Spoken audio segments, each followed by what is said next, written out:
क्रांतिकारी श्री गोविंद गुरु बंजारा। वैसे आप सब जानते ही हो कि इनका जन्म कहाँ हुआ था और उन्होंने क्या क्या किया, लेकिन कुछ जानकारी मैंने ऐसे हासिल की है कि मैं जहाँ उनका समाधि स्थल है वहाँ गया और कुछ लोगों से मिला। इसके साथ साथ उनके जो पुत्र जो है उनसे मेरी मुलाकात हुई और उनसे मैंने जो कुछ जानकारी प्राप्त की है और उस हिसाब से मैं थोड़ी बात करता हूँ, ज़्यादा नहीं। जैसे कि हम कहते हैं कि भारत भूमि जो है आदि अनादि काल से शपूतों की भूमि रही है, लेकिन आज तक भारतवर्ष की भूमि पर वैसे कई समाज सुधारक हो गए, वो आप सब जानते हो, लेकिन ये गोविंद गुरु बंजारा जो है वो हमेशा हाशिए में रहे। मैंने लाइब्रेरी में जाके अंग्रेज शासन समय की हिस्ट्री थोड़ी पढ़ी, उसमें भी मुझे जो है गोविंद गुरु के बारे में इतनी जानकारी नहीं मिली जितनी होनी चाहिए।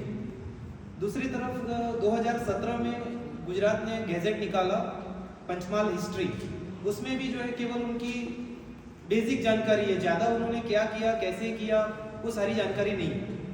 तो जैसे कि मैं कहूँ कि उनका जन्म तो आप सब जानते ही हो वैसे, लेकिन ये कहा जाता है कि जब उनका जन्म हुआ तो जन्म से ही उनको जो है भक्ति के प्रति लगाव था उनको। तो रामचरितमानस की कथा एवं संत कबीर जो है उनका प्रभाव जो उनके ऊपर पड़ा, जिसके कारण वो आध्यात्मिकता की ओर जाते हैं। फिर आगे कहा जाता है कि उनका विवाह जो है 20 वर्ष की आयु में कर दिया जाता है और सबसे पहले तो उनका विवाह हुआ धनी बहन से, लेकिन अकाल की परिस्थिति के कारण उनकी मृत्यु हो जाती है।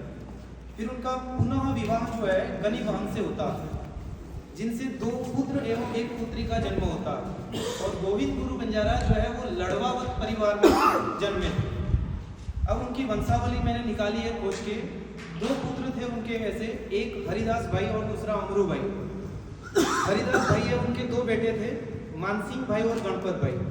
फिर मानसिंह भाई का एक बेटा हुआ, आगे मैं ज़्यादा बात नहीं करूँगा। फिर गणपत भाई के 4 बेटे हुए। उसके बाद दूसरा जो पुत्र उनका था अमरू भाई, उनके 2 बेटे हुए, एक रामगिरी महाराज और दूसरे मोती महाराज। अब मोती महाराज जो है उनके 6 पुत्र और रामगिरी महाराज जो है उनके 3 पुत्र हुए, एक श्रवण भाई, कन्हैया लाल और सतीश गिरी। श्रवण भाई का एक बेटा है, कन्हैया लाल के 3 बेटे और सतीश गिरी जो है उनके भी 3 बेटे। और मेरी जो बात हुई है वो सतीश गिरी से हुई है और उन्होंने मुझे ये जानकारी प्रदान की। फिर आगे धीरे धीरे होता क्या है कि अभी तो उनका परिवार उधर ही है ही, लेकिन सबसे पहले जो है ये प्रचार प्रसार कर रहे थे उसी वक्त जो है विवेकानंद जी जो है दयानंद सरस्वती जो है उदयपुर में आए हुए थे और वहाँ पर इनके प्रचार प्रसार के बारे में वो सुनते हैं और इनको वो अपने पास बुलाते और थोड़ा मार्गदर्शन देते। फिर ये कहा गया कि जनश्रुति के अनुसार उनकी मुलाकात गांधी जी से भी होती है।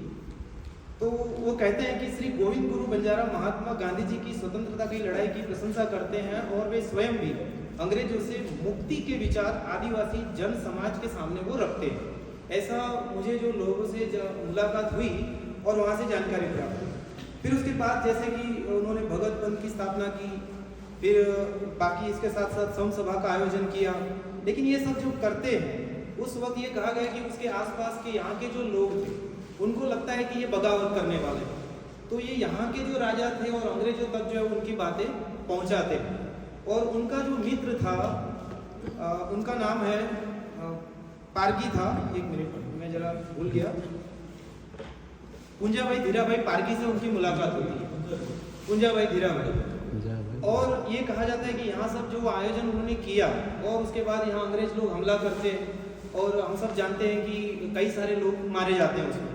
लेकिन फिर बाद में जो है ऐसा होता है कि जब आक्रमण हुआ तब एक औरत जो है मर जाती है और उसका बेटा जो उनकी गोद में होता है और दूध पी रहा होता है। तब जो है जो अंग्रेज अफसर था वो देखता है कि ये बहुत करुण स्थिति हो गई, तब जाकर जो है वो युद्ध रोकते, ऐसा लोगों का कहना है। और उसके बाद जो है इनके ऊपर आरोप लगता है और ये धीरूभाई पुंजाभाई जो है वो गलत बयान देते हैं उधर कि वो मुक्त हो जाए उस दृष्टि से, ऐसा लोगों का कहना है। और जिसके कारण जो है इनको कारावास में डाल दिया जाता है। लेकिन फिर ये कहा गया कि भाई इन्होंने अच्छा कार्य किया और उसके बाद जो है इनको वहाँ से मुक्ति मिलती है जेल से। और उसके बाद जो है ये दाहोद में आते हैं और दाहोद में आकर जो है जो भील सेवा मंडल जो है दाहोद में फिलहाल है, और वहाँ पर जो ठक्कर बापा थे उनका पूरा नाम है अमृतलाल विठल दास ठक्कर, जो भील सेवा मंडल के स्थापक। लेकिन एक मैं ये कहना चाहूँगा कि वहाँ भी मैं गया, लाइब्रेरी में किताबें पढ़ी और वहाँ के लोगों से मिला, तो उन्होंने कहा कि गोविंद गुरु को तो हम लोगों ने सहारा दिया था और हमारी वजह से वो आगे आए, उन्होंने तो कुछ किया नहीं। ऐसा मतलब वो लोग अपना अस्तित्व स्थापित करने के लिए इनको कम आंकते हैं। तो इस तरह से होता है। और फिर बाद में लास्ट में आप हम सब जानते हैं, उस तरह से लास्ट में जो है लिमड़ी के पास जो कमोई धाम है, वहाँ जाकर लोगों की सेवा करते हैं, भलाई का काम करते हैं, और फिर बात जो है वहीं जो है उनका निधन हो जाता है। और मैंने जो है लोगों का संपर्क किया और एक गाना हासिल किया, और उस गाने में जो है उनकी सारी हिस्ट्री हमें नजर आती है। गाने के 2-4 शब्द मैं आपके सामने पेश करता हूँ। वागड़मा मारो जन्म छे, माळवामा मारो फेरो छे, बुरेटिया नहीं मानू रे, माळवामा मारो फेरो छे, मानगढ़मा मारी धूणी छे, बुरेटिया नहीं मानू रे। फिर आगे कहते हैं कि नटवामा मारी भक्ति है, बुरेटिया नहीं मानू रे, उखरेली मारो पड़ाव है, बुरेटिया नहीं मानू रे। इस तरह से पूरा गाना है, लोकगीत है यहाँ का। तो जहाँ तक मैं आपको एक चीज़ बता दूँ कि यहाँ के जो लोग हैं आदिवासी ज़्यादातर, वो जो है अपने वहाँ जो भजन कीर्तन रखते हैं, तो वहाँ पर जो है हमारे जो गोविंद गुरु बंजारा जी है, उन्हीं के ऊपर वो गाना गाते हैं और उनकी भक्ति करते हैं, अपने घर में उनकी प्रतिमा रखते हैं। तो इस तरह से गोविंद गुरु जी जो है यहाँ के लोगों को जागरूक करने का कार्य किया, शिक्षित कैसे बने उसके संदर्भ में कार्य किया, एकेश्वरवाद की स्थापना करने का प्रयास किया, इसके साथ साथ मूर्ति पूजा का विरोध करने का भी जो है उन्होंने प्रयास किया है अपने बातों में। तो इस तरह से मैं लास्ट में यही कहूँगा कि आज भी जो है हमसे अधिक जो है आदिवासी जो लोग हैं उनके हृदय में जो है वो बसे हुए हैं। अस्तु, जय हिंद, जय भारत। और लास्ट में हमारे दादाजी कहा करते थे, एक कहावत है, देखत देखत पाव धर तरिया मालक टाल, सांसा दीजिए रात का घड़ीक तामस मार।